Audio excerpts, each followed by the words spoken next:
Hi and welcome to my channel. My name is Angie. Today we are going to be doing something super fun. We are picking my December TBR. I have wrapped 23 books and we are going to pick them at random. Now for context, I wrapped these in the beginning of the month, so I actually have no clue what are in any of these packages. They've been moved around, they've been shuffled, and I'm going to use a random number generator to pick the reads. So even if I did know, I have absolutely no sway in the choices. So without further ado, let's pull up the generator. Going ahead and going to click here. We got number 18. So let's go ahead and see what number 18 is. 1, 2, I got 2, 3, 4, 5, 6, 7, 8, 9, 10, 11, 12, 13, 14, 15, 16, 17, 18. I think I'm going to, I don't know what any of these are, so this isn't really cheating. I just don't want them to fall. So we got literally such a thick book. This feels like one of the special editions that come in the cases that you can buy at Walmart or Amazon or Ollie's. My bet is that maybe this is Cinder or Lightlark. I'm not sure what I put in here and what I did. And I also sealed these up with tape so that I can reuse them as mailers or reuse them next year for the same game if I want to. Oh, okay, now I'm so excited. This is Wild Reverence by Rebecca Ross. I forgot that I received this. I bought this during Owl Crate's sale. I had the Divine Rivals and Ruthless Vows editions because I was a subscriber to them at the time Divine Rivals came out. I am no longer a subscriber, but they put these on public sale, and so I was able to snag a copy, and I am beyond excited for this. Dear Matilda, I wrote, I let the words flow for her, and when the ink dried, I gave my very heart to the fire. Born in the fire-lit domain under the realm, Matilda is one of the youngest goddesses of her clan. Blessed with humble messenger magic, she uses to carry words and letters through the realms. But the gods will kill for power, and Matilda holds a secret she must hide even from her dearest allies. And there is a mortal who dreams of her, though they have never met in waking world. 10 years ago, Vincent of Beckett wrote to Matilda on the darkest nights of his life, begging the goddess he befriended in dreams to help him. His request went unanswered, and Vincent became irrelevant lord of the river who has long forgotten Matilda, until she comes tumbling into his bedroom window with a letter for him. Matilda and Vincent were fated to find each other beyond the realms, but to rewrite the blood-soaked ways of the gods, Matilda will have to face something she fears even more than losing her magic, finally allowing herself to be loved. When I tell you I am beyond excited for this, that is not an understatement. Divine Rivals is one of my ultimate favorite books of absolutely all time. I gave it a 5-star when I first read it, and I just expect this one to be just as beautiful, and I'm hoping it lives up to that expectation. So we're really starting December off with a bang. Okay, so for roll number 2, 12. 1, 2, 3, 4, 5, 6, 7, 8, 9, 10, 11, 12. This one is a hardback. I feel like it's probably an average length. I have absolutely no clue what this could be, so let's go ahead and open her.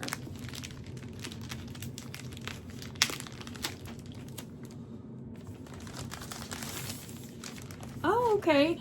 We have Wayward by Amelia Hart. I have actually had this on my TBR since it came out, and I have not gotten to it. It really feels to me like an August-November type read, but December is not that far off, so I'm really excited. Oh, and I still have the bookmark from Book of the Month when I got this. This is one of my very favorite bookmarks. Usually I don't really care, but I thought this one was so clever. It's let's get to the bottom of this, and Book of the Month is BOTM.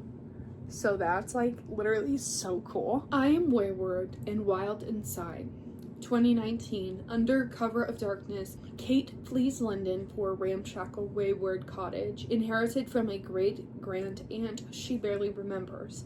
With its tumbling ivy and overgrown garden, the cottage is whirled away from the abusive partner who tormented Kate. But she suspects that her great-aunt had a secret, one that lurks in the bones of the cottage, hidden ever since the witch hunt of the 17th century, 1619. Altha is awaiting trial for the murder of a local farmer who was stampeded to death by his herd. When Altha was a girl, her mother taught her deep magic, a kind rooted in spell casting but in deep knowledge of the natural world. But unusual women have always been deemed dangerous, and as evidence of witchcraft is laid out against Altha, she knows it will take all of her powers to maintain her freedom. 1942. As World War II rages, Violet is trapped in her family's grand, crumbling estate. Straitjacketed by societal convention, she longs for a robust education. Her brother receives, and for her mother, long deceased, who was rumored to have gone mad before her death. The only traces Violet has of her locket bearing the initial W and the wayward scratched into the baseboard of her room. Weaving together the stories of three extraordinary women across 5 centuries, Wayward is an astonishing debut and an enthralling novel of feminine resilience. It sounds quite exciting. I struggle with following different characters in one book because I feel like if it doesn't tie in together really, really well, I don't like it. If they don't cross paths as often as I feel like they should, it feels like 3 separate books, and I really don't like that. So I'm hoping that it does a really good job of that so I can give it a high rating. I really have not seen anything but good reviews, and this is honestly one of the prettiest covers I have ever saw. So I believe I had miscounted and there was 24 bags, so now I'm just going to change it down to 22 since we have picked 2 now. And also, I think I'm going to pick 6 total, so we have 4 left to go. 14! Okay. 1, 2, 3, 4, 5, 6, 7, 8, 9, 10, 11, 12, 13, 14. 14, right? Yes. Okay. This one feels like another hardcover situation.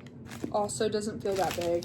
You know, I bet it is another book of the month, but that's all the clues I have. Okay, so I was right about it being a book of the month, and it's Our Infinite Fates by Laura Steven.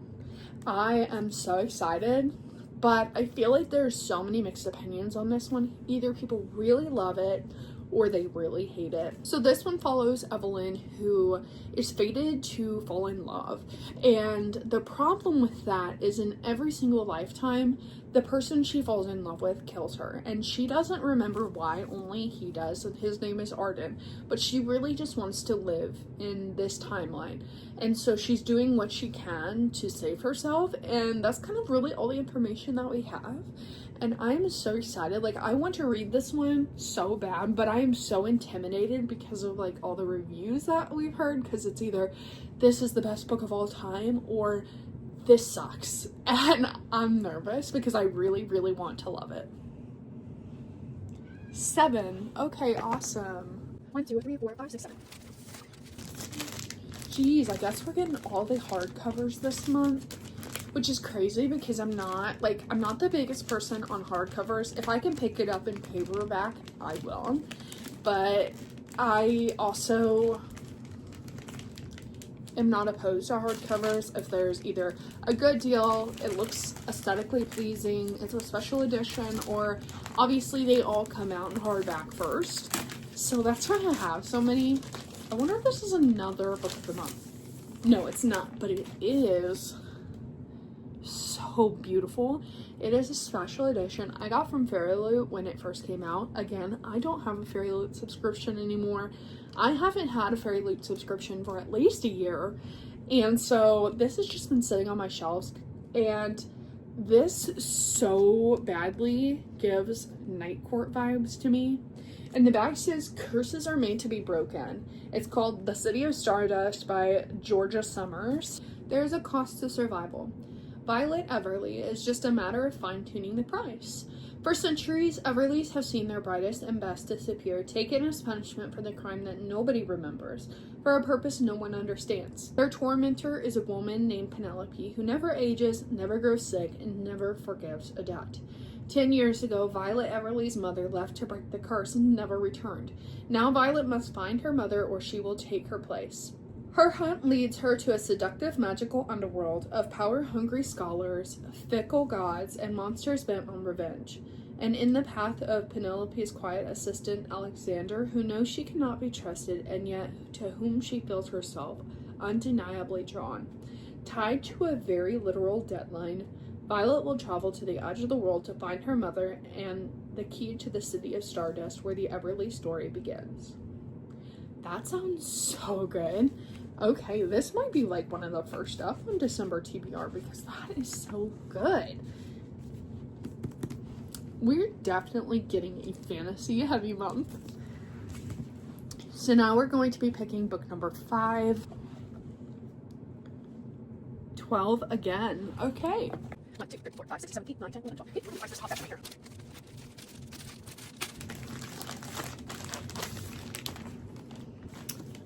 Okay. A Song to Drown Rivers by Anne Liang.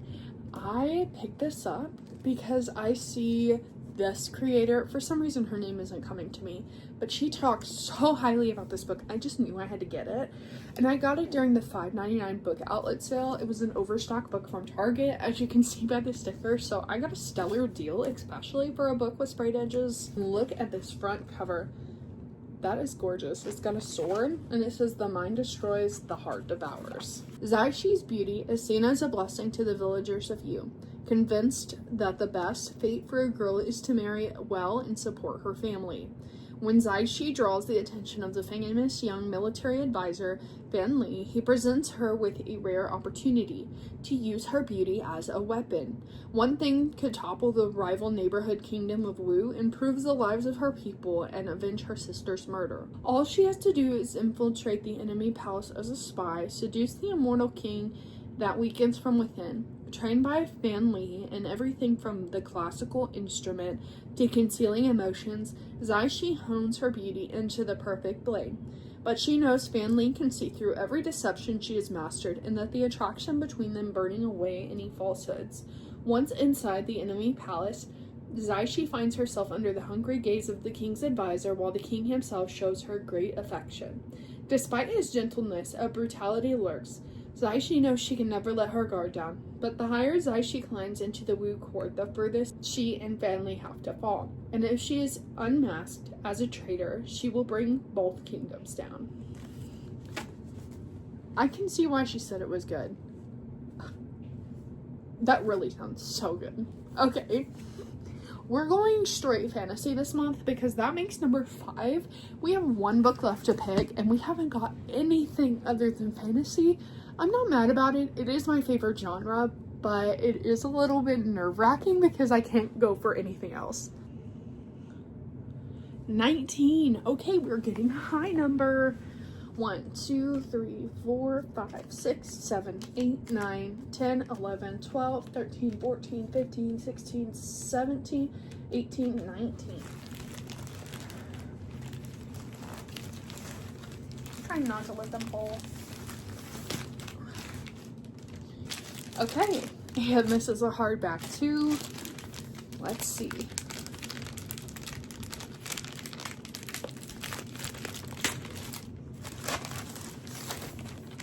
Okay, I'm actually so excited for this. This is The Second Chance Cinema by Thea Wise.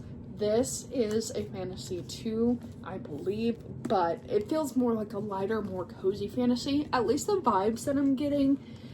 So this one recently came out, and it says, an engaged couple discovers a magical movie theater that challenges what they know about themselves and each other. In this captivating debut, brimming with nostalgia and life-affirming wonder. At the end of a dark alley glitter lights of a glamorous cinema. It's nearly impossible to find. When Ellie and her fiancé Drake stumble upon it during a late-night walk, they're shocked to discover what's playing inside the red velvet auditorium. Their formative memories.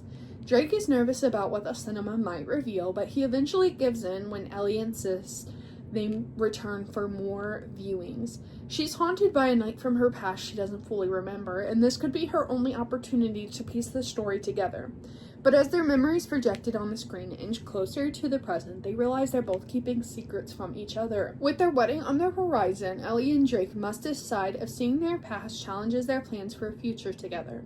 Filled with warmth, hope, and a dash of magic, the second chance cinema is more enchanting escape and thought-provoking examinations of how our memories shape who we are. Okay, so it's more of like magical realism, but still to me that's kind of like a fantasy element. Regardless, I'm super excited for my TBR, so let's go over them again. Wild Reverence, Wayward, Our Infinite Fates, The City of Stardust, A Song to John Rivers, and finally The Second Chance Cinema. So that is all for my December TBR. This month sounds so fun, so entertaining. I'm super excited to see what I end up reading and what I don't. I'm really hoping to complete all 6 plus some, but we'll see. We are taking a family vacation that is like a week, well, really more like 4 days in December. So I know that that's gonna knock out a little bit of reading for me, but regardless, I still think I'll be able to complete them because I generally read about 8 to 10 books a month. So I am super excited to see what we get through. And if you liked this video, feel free to like, subscribe, bell icon, the new button, I don't know, whatever, just to get my video on more For You pages. And thank you so much for watching if you stayed till the end. I hope you have a wonderful December and a Merry Christmas if you celebrate.